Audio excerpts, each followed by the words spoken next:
L'administration Trump continue d'expulser régulièrement des ressortissants étrangers en situation irrégulière aux États-Unis vers certains pays africains. Mais que se cache derrière ce programme sans précédent et très controversé?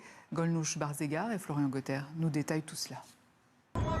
Cagoule, treillis et armes à feu. Les agents de l'ICE, la police de l'immigration américaine, en pleine action. Cette fois, leur cible s'en sort bien, mais c'est rarement le cas. Depuis l'arrivée au pouvoir de Donald Trump en janvier 2025, des dizaines de milliers d'immigrés et de demandeurs d'asile ont été arrêtés partout aux États-Unis. L'immense majorité d'entre eux n'ont aucune condamnation criminelle. Leur seul tort est d'être en situation irrégulière. L'objectif affiché du président américain et de son administration d'extrême droite est de refouler ces personnes au plus vite du territoire américain pour les expulser avec des procédures souvent opaques vers des pays tiers, notamment sur le continent africain où les annonces de collaboration avec l'administration Trump se multiplient. Le Libéria a l'intention d'accepter jusqu'à 1200 personnes qui seront transférées depuis les États-Unis d'ici un an. Ce sont des ressortissants de pays tiers, dont certains pourraient souhaiter demander l'asile au Libéria. Le Libéria n'est pas le seul pays à avoir conclu un arrangement avec Washington. Il y a aussi la Sierra Leone, le Ghana, la Guinée équatoriale, le Cameroun, la Centrafrique, le Soudan du Sud, le Rwanda, l'Ouganda, l'Eswatini ou encore la RDC. Une fois arrivées dans l'un de ces pays et hors de la juridiction américaine, les personnes expulsées sont placées soit en détention illimitée, soit dans des lieux de rétention.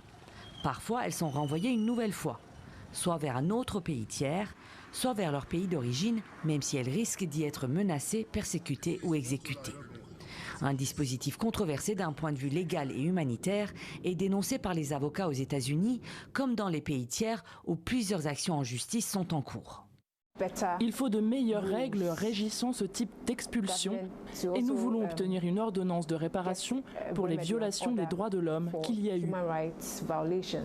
Leur statut juridique n'est pas connu. C'est ce qui nous gêne et c'est ce que nous demandons au tribunal de nous expliquer. Pour l'heure, ces procédures d'expulsion demeurent très opaques.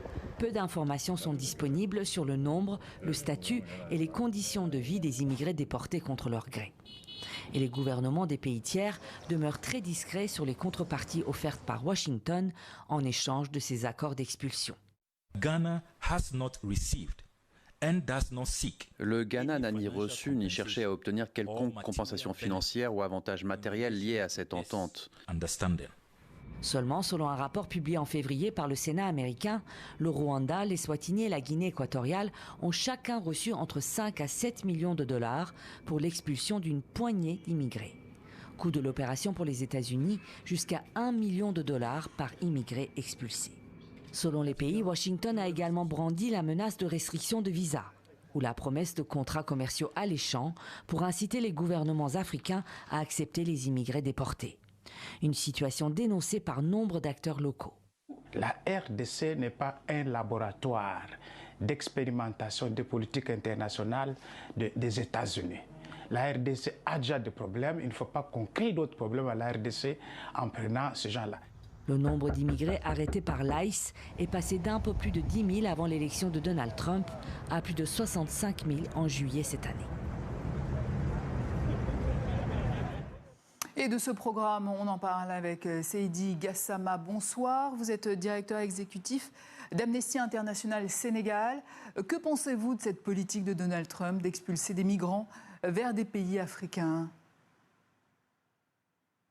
Clairement, c'est une politique qui pose un problème parce que la plupart de ces migrants qui sont expulsés vers des pays tiers, 13 pays en tout en Afrique ont signé ces accords et reçoivent des migrants des États-Unis. Évidemment, ça pose problème. Ces migrants, très souvent, sont expulsés vers des pays où ils n'ont aucun lien, aucun contact, ni culturel, ni ethnique, ils ne parlent pas les langues. Et comme vous l'avez si bien dit dans votre reportage, très souvent, ils se retrouvent dans des situations de détention pour des personnes qui, pour certains, sont établis aux États-Unis depuis très longtemps. Beaucoup d'entre eux ne pouvaient plus être expulsés vers le pays d'origine à cause des risques qu'ils encouraient s'ils étaient expulsés vers le pays d'origine. et donc les envoyer vers des pays tiers où ils courent ce risque-là est évidemment très problématique. Ce sont des accords qui sont négociés, contrairement à ce que disent certains États, sous pression. En contrepartie, évidemment, il y a des financements du gouvernement américain ou des accords commerciaux qui sont promis à ces États-là. Donc, ce n'est pas fait... Et la contrepartie financière, on sait de combien à peu près? Combien Washington verse aux pays africains? Oui, il y a ce rapport du Sénat américain qui parle de plusieurs dizaines de millions de dollars qui sont déjà versés à ces États-là. Donc, c'est des sommes extrêmement importantes qui sont versées à ces États. Il y a aussi les accords commerciaux qui sont signés avec les États qui acceptent ces accords-là et probablement également des facilités en matière de visa pour les citoyens de ces pays-là. Donc, ce ne sont pas des accords altruistes que le disent ces États. Il y a des contreparties, même si les États ne reconnaissent pas toujours. C'est vraiment regrettable parce que la Commission africaine des droits de l'homme et des peuples, au mois de novembre 2025, qui est l'instance de l'Union africaine en charge des droits humains, a demandé à tous les Africains de s'abstenir de signer ce type d'accord ou de maintenir ce type d'accord si clairement les migrants, une fois dans leur pays, encouraient de graves violations de leurs droits, ce qui est le plus souvent le cas. Alors, vous le disiez, 13 pays africains sont concernés par ces expulsions de migrants venant des États-Unis. Est-ce qu'on connaît les différents pays? Est-ce que vous pouvez les citer? Et est-ce qu'on sait combien de migrants ont été expulsés jusqu'à maintenant? Vous avez des chiffres? On n'a pas un chiffre, parce qu'il y a toujours de transparence autour des chiffres.